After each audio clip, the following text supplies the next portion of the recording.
Today I want to make an attempt at talking about Yang Style basics. And one of the problems with talking about Yang Style basics or any basically Tai Chi basics is that we can name several major attributes that everybody should be focusing on. But as soon as you start talking about even one major attribute, you find that all these sub-attributes have to be talked about also, and tend to wander off, getting lost in sub-attribute under sub-attribute under sub-attribute. So I'm going to start with the absolutely most basic idea in all of Tai Chi, and that is the idea of sink the hip and turn. If you can't sink the hip and turn, you can't do anything at all in Tai Chi. So unfortunately, the only chair I have with me is this thing. It's actually too low, but what I want to try emulating for you is that when we say sink the hip and turn, really what we're talking about is the bending of the hip in order for your body to remain straight. So the theme today is straight and how to go about it and why it's so important, and how bending your hip, being able to move through a full range of motion in your hip joints is so important. If you can't somehow train yourself into having full range of motion in your hips, then you're going to hit sticking points where you can no longer remain straight. If you can't remain straight, then immediately you're violating basic Tai Chi principles. And on the subject of Tai Chi principles, I'd like again to mention that even if you have just a casual interest in Tai Chi, it's well worth your while to investigate the Tai Chi classics, keeping in mind that there's only two classics that are kind of universally accepted as being very valid, and a lot of the other ones are a little bit suspect. So back to the subject at hand anyways, bending the hips allows you to remain straight.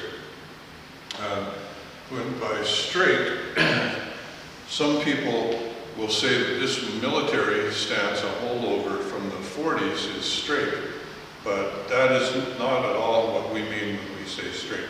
There's a line in the classics that says, seek the straight within the curved and the curved within the straight. We all inhabit human bodies, and in order for us to inhabit a released or relaxed human body that has great integrity, we often curve. Very, very seldom that we're actually completely straight. Mostly it's curving. And the curving is not just along one line. It's not just on your back, although we're going to talk about back quite a bit today. The curving that we're talking about is everywhere. So this is a curve right here. As soon as your shoulder comes up, that curve ceases to exist. And you have broken alignment, you've broken the idea of release. Similarly, you could point to this and say, well, I've got a curve here and I've got a curve here. But both of these are wrong. The wrist should always be straight. There's only a few exceptions where we find it acceptable to curve our wrist, and one of them is in single whip, of course.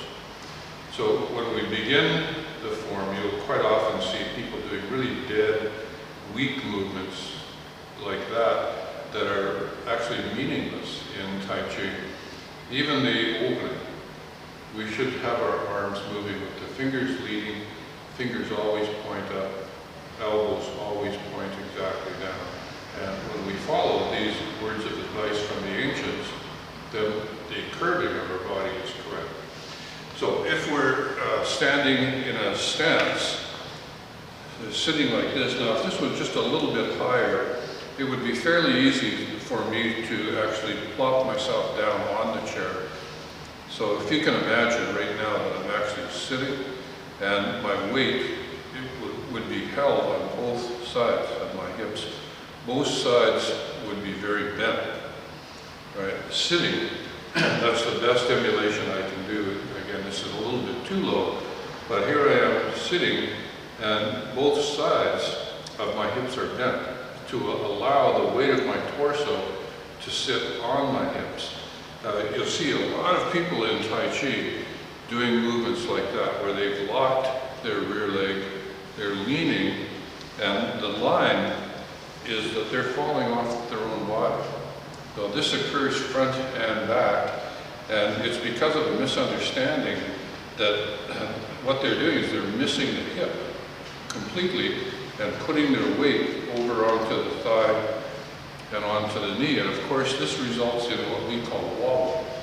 The rotate has integrity, but when you rotate, it's very precise lines that are rotating. When you wobble and change weight from one knee to the other, you don't have any integrity whatsoever. So again, demonstrating just sitting, this is what sitting looks like when we go into an actual posture, like push or press or any of those kind of postures. We should be doing the same sort of thing, where we're dropping our weight through our hips down onto our feet. So being straight while you do this is very important. Even people that have been doing this exercise for some time, you'll frequently see this kind of thing happening because the hip joint's not working correctly. What's happening is the line of the body, it's a flaw, and it creates an off misalignment. So when your hip joint actually works correctly, the bending of the hip joint and the adjustment of the hip joint allows us to remain completely straight. So going forward or backward, being completely straight, very important. And the only way really that you can accomplish this is to regain a full range of motion in your hip joints. And that is a fair amount of work, and it's quite arduous. The thigh muscles really engage a lot. When you're leaning or in some kind of a flawed position like this, it's much easier to do. But what you're doing is you're trading work to strengthen the thighs, or the entire leg eventually, and trading that off for abusing your joints. So right now, I'm putting weight on a joint that shouldn't have weight on it, and this one, the alignment is off. I've got pressure on my back, I've got pressure on my neck. So this is obviously not a released or aligned body. And again, if you investigate the classics, you can see very easily, they even have statements like the spine should be plumb erect. So that begins here with this part of your neck being pulled upwards, the head being pulled upwards, and the tail completely sunk. All of this able to release, which is pretty impossible if your hip joints don't work correctly. So sink the hip and turn is a very good thing to work on. Right now, what I'm doing is our method of shifting weight from front to rear. Going backward, what I do is I create some compression by sinking my front hip. That creates a rotation that follows my weight going backwards.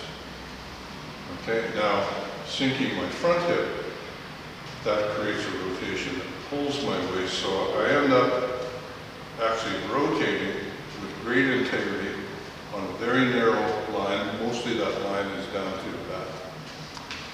So I'm just going to change the camera setup. In class lately, we've been doing an exercise where we have many pillars in our classroom, and a wall sometimes will be sufficient, but a pillar is much better. And what I'm going to show you is very seldom spoken of. When we are sitting in a forward position with slightly more weight, 60 to 70% weight on the front, my spine should align to the front hip. But what this does is it allows a major yin-yang movement in the body, and it allows for the correct functioning of your hips and legs. The correct function is that one hip and leg are responsible for creating power. And I don't mean rigid power, it's always, everything we do is soft. So it's soft power we're creating. And the other hip is responsible for aiming. Another way of saying that is that we pivot on one hip, that's our aim, and on the other side, releasing that hip joint down creates a lot of compression that actually is responsible for powering the entire body. And again, these are not possible if you don't have a good range of motion in your hips.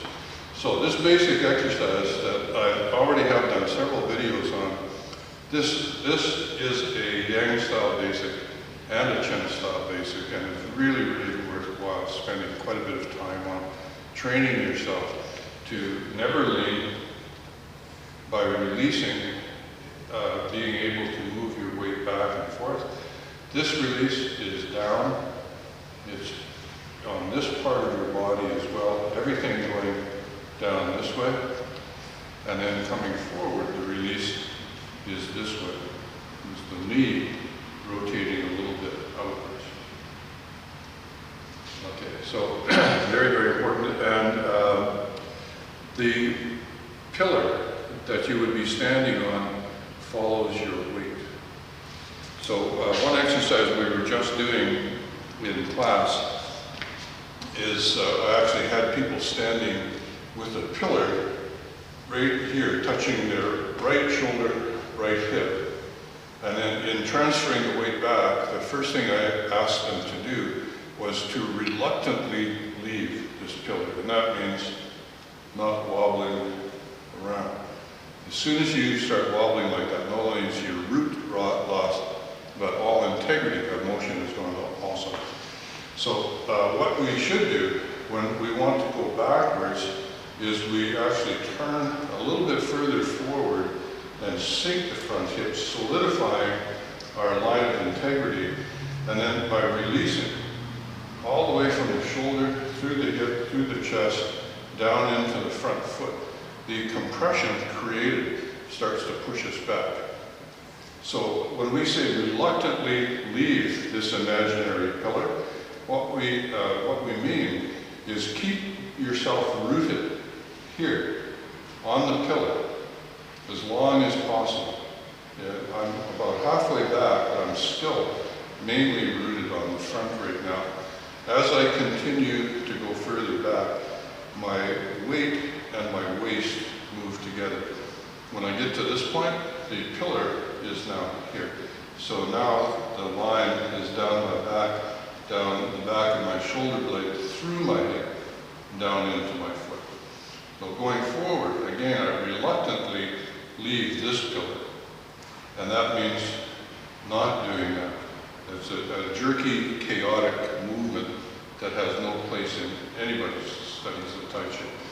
So by reluctantly leave, what we mean is sink here and stay on this pillar as long as possible.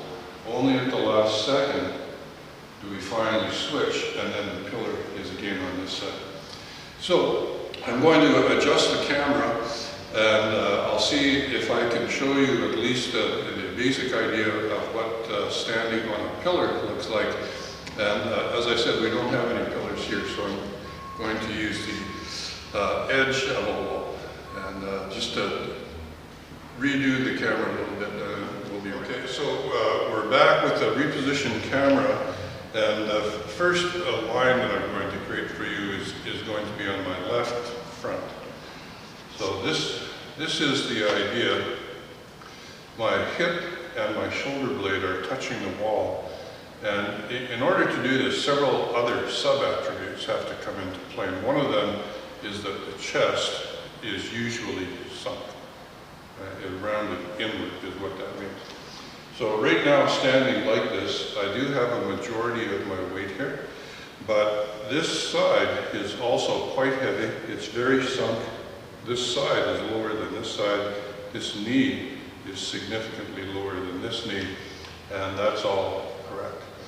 So if I sink a little bit more, I should rotate towards my front a little bit more also. And that's their position, almost going backwards. almost pressing into this wall. Not quite, because again, we don't force anything to happen. We're always allowing things to happen. So if I was to sit on my rear hip and imagining the pillar or this wall here, this is what this should look like. Very, very straight through my back, not through my front. You can't be on the wall and be in your front. So going back and forth, imagining that I'm now on this pillar on my left side and going back very loose and relaxed, and then arriving in my bent hip very straight. So coming off the wall, the pose is the same. So something that we get from doing this is that the only rotation is through the hips. We are not allowed to turn our upper body.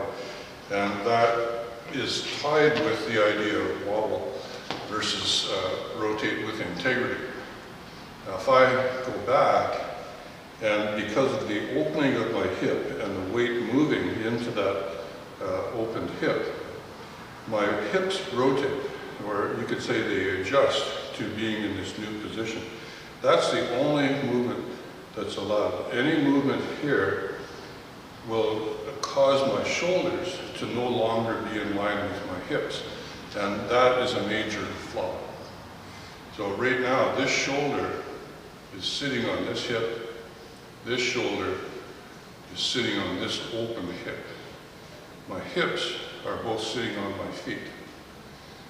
And as soon as I start to move, if I twist, immediately it's no longer possible to root this shoulder or this shoulder because there's nothing under them. Alignment of the body in Tai Chi has a lot to do with health, of course, but it also has to do with how we create pung. And you can't create pung in a chaotic, misaligned body. Pung depends on root and rotation and expansion. You can't root a misaligned body. So this idea of sink the hip and turn, the turn that we're talking about happens. It's not a created movement.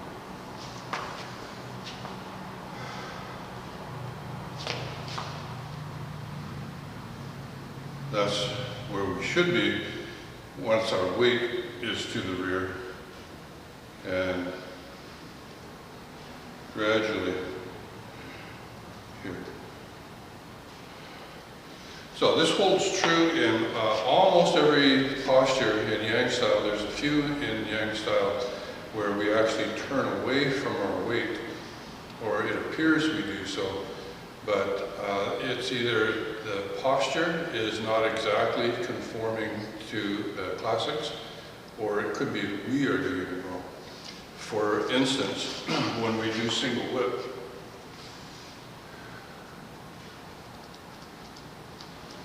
a lot of people from this point turn, and you can see that's a very awkward movement. I'm very twisted here. I have no integrity, no real root, because I've fallen off of this root and I haven't established this root yet. What should happen on that movement is that as my leg goes forward, I have a balancing, yin-yang balancing rotation to the rear. It's very slight, but again, this is a major attribute of the aspect of rooting. So now I don't turn forward because I don't yet have anything to turn on. You remember earlier I spoke about the roles of the two hips.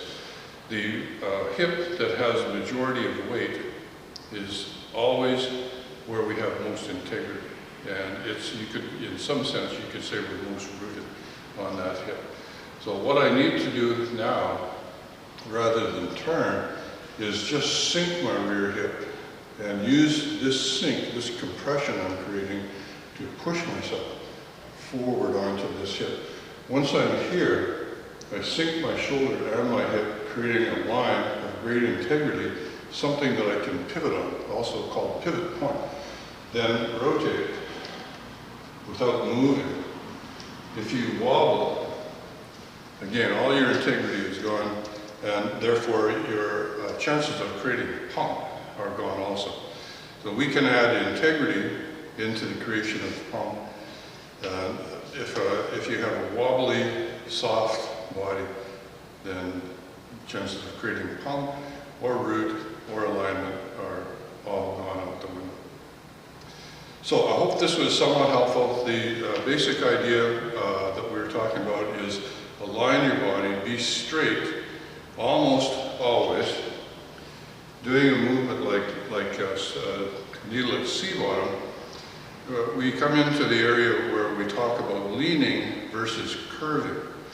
So leaning has no integrity.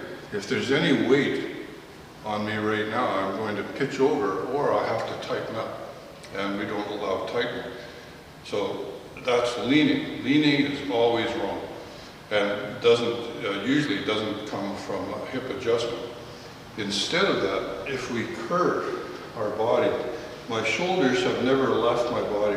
Right now, my shoulders are in line with my knees, and that's fine.